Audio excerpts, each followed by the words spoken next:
Hello, everybody. Hey, Bobby. Thanks for coming in today. How you doing, Ed? Doing good. Good, man. Yeah. Started working out again. A little sore. Oh, I didn't know you stopped. Oh, yeah. Well, once we had all that construction going on and they put all this stuff in my garage and Oh, that's right. and then in the other rooms and couldn't do anything. So it was much harder. I'd walk, but then got to a point where it wasn't the same as lifting. So positive thing is now my shoulders and everywhere else that I hurt years and years ago feel so much better. Yeah, you gave them a break. Yeah, because I gave them some time to heal, which they needed to heal.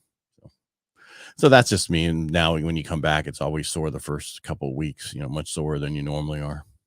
Well, I'm going to say, so how long have you been working out at home? Well, I started in the pandemic. I created pre-pandemic, I set up my whole garage and everything else before everybody else did. Yeah. So I have everything you need. Gotcha. I mean, like more than you need, right? I was able to get weights for 50 cents on the pound for the free weights. Yeah. Which now, for a while they were like $1.50 to $2 a pound. That's crazy. And dumbbells, the whole same thing. So I had and then I have this huge dumbbell where I can adjust it up or down, up from, as low as like 10 pounds all the way up to 120 pounds. So it's like the these plates, but they're not Bowflex. They're actual plates that get in their metal. They're great. Gotcha. I found them before, and again, somebody had a set and they were selling it on Craigslist or whatever on Facebook Marketplace, whatever, and I got them cheap. And then now that same set during the pandemic was $1,000, and I think I paid $400 or $300 for it. That's so crazy. Yeah, so it's just I have everything, and so much that I let my neighbors use, because when I got those plates for 50 cents, I bought 1,000 pounds. 45s, 35s, 25s, more than I needed. So you can't lift it all at once, Ed? You don't need all those plates? No, but it's like, you want to have them, if I got leg press, I want to have enough weights on there so I don't have to worry about it. Yeah. But I don't do a lot of the stuff that used to stress your low back and other stuff, that you would normally do, like leg extensions and certain things like that. They say are the worst things for your knees, and my knees are bad enough, so I don't need to do that. Leg press really puts a lot of pressure on your low back, which, so I do more deadlifts and squats and front squats and other stuff like that. Yeah. I try and stay away from machines, man, because they, just limited range of motion. No, I actually like machines. If you do it right, you do a little free weights and machines, but I do more dumbbells when I do like bench press and stuff, because then my shoulders and each one gets stronger. Because when you do a bar, one hand is pushing up more than the other, right? Because one side's weaker. But on a dumbbell, you can tell which side's weaker, and you can actually build them up. So make sure you do a lot of dumbbells. I do too, because I have shoulder issues. So yeah. And then I have this machine that I have these hooks now that you hook onto a barbell, and you put your dumbbells in them, wrap them, and then you go whoop, take them right off like they're like like it's the barbell. Gotcha.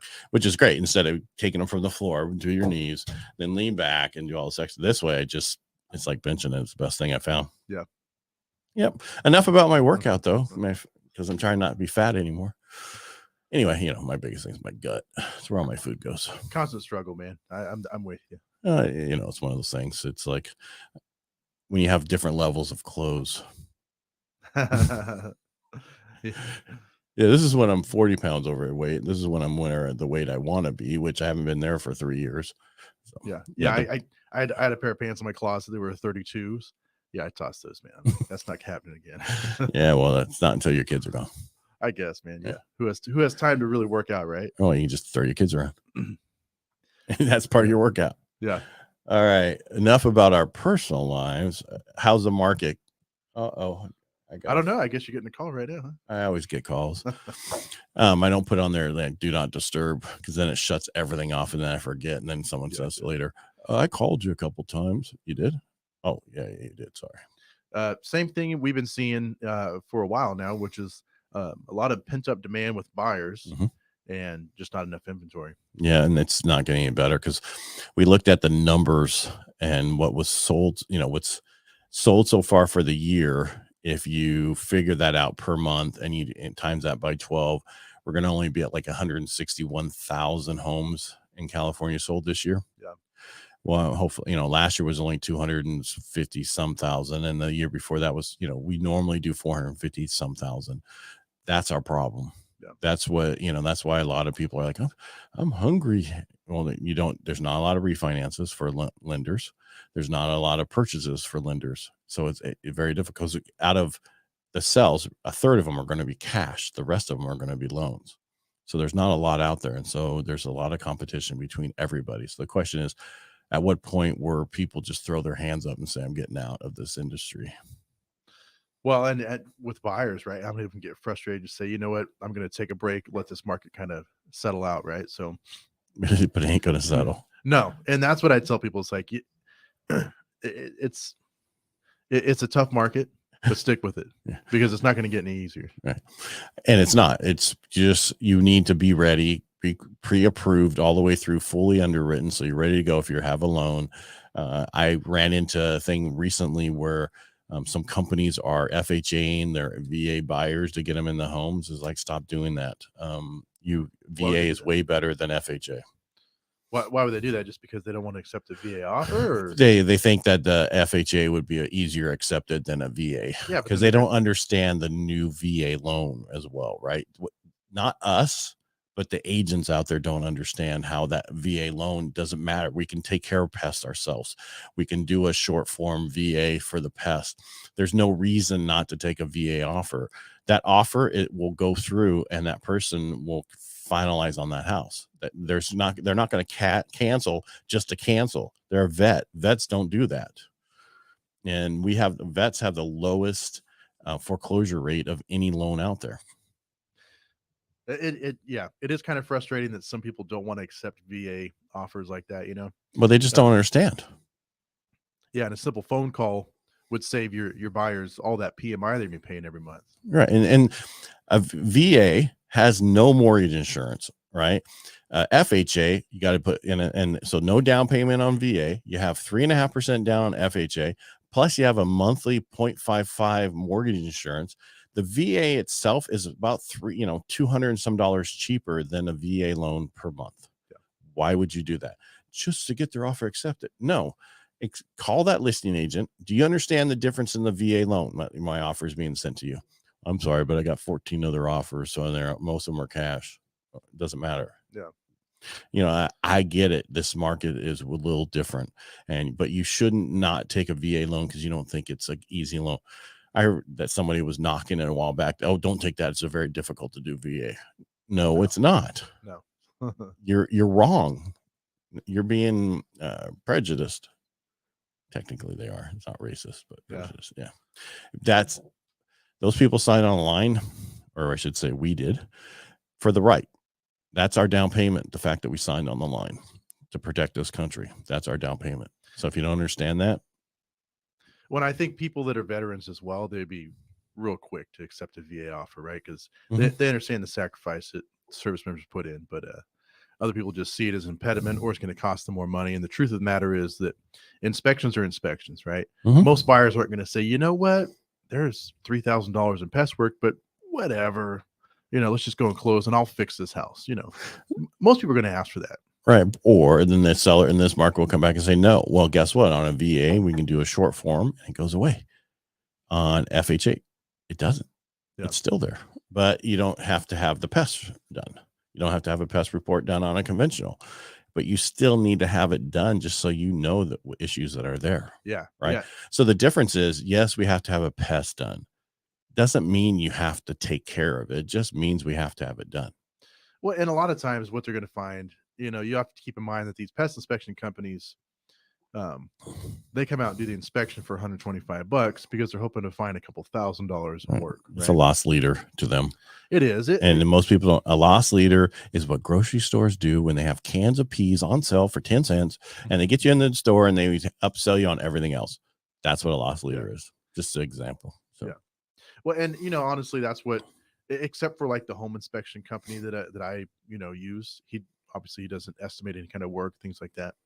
But you call out a roofer and they're going to look for work. I got a roof inspection done and there was nothing noted about the roof, but they wanted $500 to clean the gutters.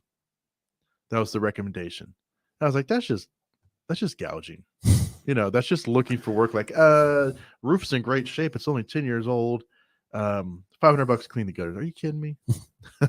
Well, how long is that going to take you? At $50 an hour, it's going to take you 10 hours to clean those gutters? I don't think so. What they're going to get is this big blower and blow. We're done in 10 minutes. Yeah. Well, no, they're just, I think the problem is there's a lot of people who, I'm sorry, I keep seeing stuff over here and it's bothering me. I apologize. Oh, People are just hurting for money.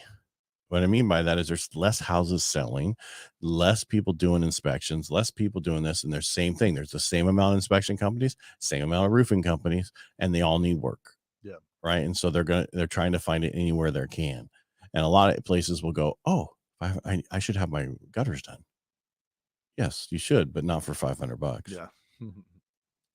But I mean, yeah, I mean, up in Tuolumne County, you constantly have issues with pests when it comes, because it's decks. Nobody ever paints their deck every year like they should, or stain it every year like they should. Yeah. It just, they go up there to enjoy. They don't always work on it every time they're up there. Otherwise, they're not enjoying it. And so those things come up all the time, and you're going to see it. Well, with a short form VA, you could still purchase that house, and then the vet can take care of it. Yeah. So I mean, they're great programs, and I did a duplex with one the other, a while back. No kidding. Yeah. You didn't get beat up by an investor, huh? No, he lived in one of the units, and the guy said you had first right to buy it. Oh, wow. And yeah, so Good for him. then luckily we had some issues we had to fix, took a few, because most people don't have perfect credit. So, and we have to do things to fix certain things. Well, especially in a situation like that, right? Like, hey, here's my 60-day notice. I'm going to sell this place. By the way, if you want to buy it. Oh, okay. Yeah. Well, he knew that the guy wanted to buy it over, because he's been there for so many years. Gotcha. And he's a disabled vet. He's 100% disabled. Plus he has other stuff, but it just worked out so that he could actually afford it. And then he, instead of renting it, he put his daughter and her husband or boyfriend in it. It's like, you're supposed to rent it. Yeah. Make some money off of it. Cover your payment. Yeah. But he's making enough with his disability plus this other disability that he didn't have to. So that whatever works for you, but that's how you want to buy it. You want to buy duplexes or triplexes or fourplexes. You can with VA. The only difference is you have to qualify for the whole thing. You can't use any of the rents to help you qualify. Oh, you can't? No, not on VA. You can on FHA. Okay. And even on FHA, it's not exactly dollar for dollar. You have to run these numbers. The best way to do it is conventional if you want to use the rents. But then again, that's like 15% down or 20%, depending on how you're living there. But it's cheaper to go FHA and VA to buy them if you're doing right. And I was talking to a first-time home buyer last week, and it's not shocking. I talked to a lot of them, but she was telling me about how the difference. If I have my brother come on, then I won't be able to use the first-time home buyer program, the conventional or the FHA. I'm like, well, the FHA loan is not a first-time home buyer program. It's an anytime buyer program. Yeah, it's not based for first-time home buyers. So I'm like, oh, what? The conventional 3% down is the true first-time home buyer program. Right. You have to, and that means you can't own a home in the last 3 years. Doesn't mean it's the first time you ever bought a home. Yeah. Right. And so I was talking to her, and she went through a lender locally, or I'll just say loan officer, and they like, fix your credit, do all this stuff, and I'll help you get a house by September. She goes and does all that, went back to them, and she's like, I can't help you. Really? Well, because what she did is she moved her away to go get the stuff fixed. Well, now she only makes like almost $5,000 a month, right? So that's 2,500 max on a debt to income ratio that you can do for house payment, car loan, any other debt, right? If your car payment for most people, the number we saw today, the average car payment is $800 a month now. It's up over the last 3 years. Yeah. Hers was only about 400. So you take that off. Now we're at like 2,100 minus stuff. So basically she's looking at only a couple $100,000 purchase price, which doesn't work in our area anymore. It doesn't work anymore. Yeah. And I explained to her, I said, what we should have done is said, okay, here's the deal. You need to fix your credit, do these things. But in order to buy a house, because you're a single mom or because you only have the one income, you should actually find a family member to go on with you and as an investor, and then you split the equity down the road, or you find another person who wants to buy a house and they live in the master bedroom, and you get the other 2 bedrooms because you have a daughter, and you guys do the same thing for now. And then you're able to, until your life changes to where you either go, get a better job. She works for the school system where she's going to be maxed out at what she makes right now. Gotcha. So only way, and doesn't have a degree or anything else. So it's like, until you find a better job where you're making $100,000 a year by yourself, you're not going to be able to afford by yourself, unfortunately. And I saw a thing today. Somebody was saying that they're waiting. What are you buyers? What are you waiting for? And they're saying, I'm waiting for a 3% interest rate. Well, it's probably not going to come in your lifetime. Yeah. We might not ever see 3% again. Because this recession might not be as bad as we think it is, or this other reason. We don't know. That's not a reason to wait. I always tell folks, we're never going to hit 3% again. If we're in the 5s, we're looking good. Right. We went up to an average rate. So we're probably, Fannie Mae put out a thing where they say this year we're going to see rates 5.9. Well, we're already there. We've been there. But next year in 2024, we're going to see 5.2. Yeah. Right. These are still great rates. Yes, payments are a little bit more expensive. That's okay. But if we ever get lower, you can always refinance out of it. But don't plan, I'm going to refinance in 2 years or 1 year. I know a lot of us say that. You have a potential to do that. But don't think that's the way it is, because in 2 years from now, I don't want you calling everybody back and saying, hey, you told me it's going to be this much lower in 2 years. We don't control the market. We don't control what's going on. Yeah. And, who's to say that in 2024, the whole market changed because the administration changed, and then they changed complete opposite of the green issues and everything else that's going on. They said, no, that's all horrible. We're not going to do that anymore. And they go a different route. Well, that's going to change the economy. That's going to change a lot of stuff. So we don't plan on it, is all I'm saying. Just be okay with where you're at. Yeah. Did I come across okay? Yeah. Okay. I just want to make sure. I just don't want people to think I'm going to do this. That's like when people back in 2006 and 2007 said, don't worry, you'll be able to, do this in a year from now and make 200,000 off your house, because they were saying that because houses were going up so much. Then all of a sudden, opposite. Yeah. Yeah. But you don't wait for rate to buy. Yeah. Like you said, 3%, that's never, hopefully that never happens again, because that means there's some kind of catastrophe that's going on. Well, I had before the pandemic, the lowest rate I did was a 3.25 VA, and that was in 18. Yeah. So it doesn't have to be something major.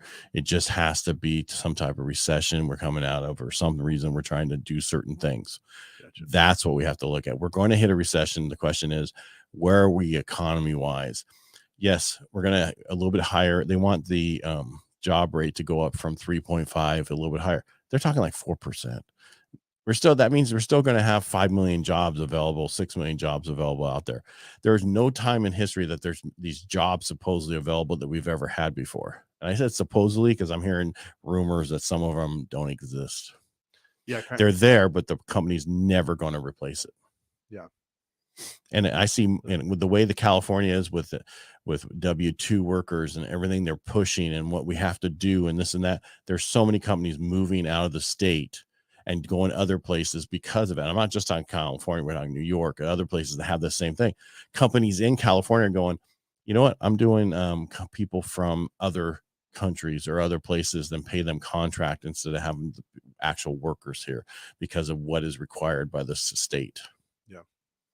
I know that's a huge impediment, even for like someone who has like a small business and wants to grow it. Mm-hmm. Once they find out, workment's comp and well, the workman's comp's not a big deal, but it's all the other stuff. Else, yeah. People don't understand. Like if you say you're going to pay someone minimum wage, right? You're going to pay them what it was like $17 an hour. You're really paying them like 25. Well, because you also have the employer side of that. Then you have a lot of them want, you got insurance. There's just so much you have that. And that's why a lot of companies are like, I'm doing contract. There's some huge companies that are growing in my industry and they're like, we don't want California. And I'm like going, I like the weather. Yeah. I don't want to move. Or moving to Florida. I don't want stickiness. Yeah. I don't want Texas. I don't want that.